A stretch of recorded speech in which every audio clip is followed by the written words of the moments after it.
How to partition from Windows 10 or a Windows computer। তো Windows কম্পিউটারে আমাদের একটু নতুন পার্টিশন করার প্রয়োজন হয়। তো আমরা যারা এই বিষয়টা না জানি তাদের জন্য বিষয়টা অনেক কঠিন হয়। তো আজকে আমরা দেখব কিভাবে এক উইন্ডোজ কম্পিউটার থেকে আমরা পার্টিশন তৈরি করতে পারি।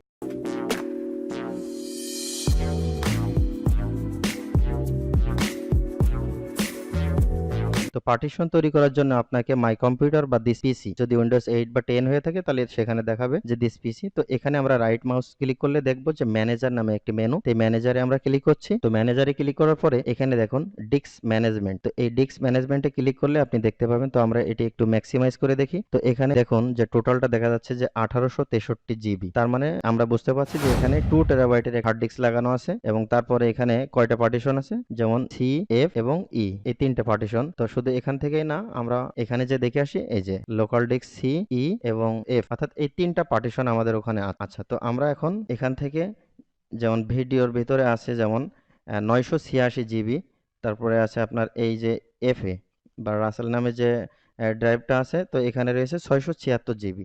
তো আমরা যদি চাই যে এখানে আমার অনেক বেশি রয়েছে 986 জিবি, তো একটি নতুন পার্টিশন করতে গেলে আমি এখানে রাইট মাউস ক্লিক করে শ্রিঙ্ক ভলিউম, অর্থাৎ এই মেনুতে আমরা ক্লিক করি। আচ্ছা, এখানে দেখুন টোটাল সাইজ বিফোর শ্রিঙ্ক, এখানে টোটাল সাইজ দেখা আছে এবং এন্টার দ্য অ্যামাউন্ট স্পেস, তো শ্রিঙ্ক এমবি, অর্থাৎ আমার এখানে টোটাল কতটুকু আছে ততটুকু এখানে দেখিয়ে দিয়েছে। এটি অবশ্যই এখানে মেগাবাইটে শো করছে। তো আমরা এখানে কয়টা 1 2 3 4 5 6, তার মানে 9 লক্ষ মেগাবাইট, 9,66,866 মেগাবাইট এখানে রয়েছে। তো আমরা এখান থেকে যদি এটি সাপোজ 4 লক্ষ করে দিচ্ছি, দিয়ে আমরা শ্রিঙ্ক, এখানে দেখুন এটি এখন অন্য একটি কালার, গ্রিন কালার হয়ে গেছে। তো আমরা এরপরে রাইট মাউস ক্লিক করব, করে নিউ সিম্পল ভলিউম। আচ্ছা, next next next next, finish, that's it. এই যে দেখুন জি নামে আমাদের একটি পার্টিশন তৈরি হয়ে গেছে। তো এখানে এখন কি লেখা দেখাচ্ছে, new volume G, select to choose what happens with removable drives. আচ্ছা, তো আমরা এখান থেকে এখন কেটে বের হয়ে যাচ্ছি, এটিও কেটে দিচ্ছি। এবার আমরা আমাদের কম্পিউটারের ভিতরে ফিরে যাচ্ছি, মাই কম্পিউটার। এ দেখুন জি নামে একটা পার্টিশন, এই যে আমরা দিছিলাম 4 লক্ষ সামথিং, তার মানে 455 জিবির একটা নতুন ড্রাইভ তৈরি হয়ে গেছে। তো এটি ছিল কত, 986 বা 900 সামথিং, তাই না? তো এটি আমরা নতুন পার্টিশনে আমরা যে দেখি, এটি ফুল এমটি, আমরা এখানে একটা নিউ ফোল্ডার তৈরি করে দেখি, এই যে, তার মানে আমাদের পার্টিশনটা করা ঠিক আছে। তো thank you so much. Partition বিষয়ক কোনো প্রশ্ন থাকলে অবশ্যই আপনি কমেন্ট বক্সে করবেন, আমি সমাধান করার চেষ্টা করব। যারা এখনো আমার চ্যানেলটি সাবস্ক্রাইব করেনি তারা অবশ্যই সাবস্ক্রাইব করে রাখবেন পরবর্তীতে এখনো ভিডিও পাওয়ার উদ্দেশ্যে। তো থ্যাংক ইউ সো মাচ।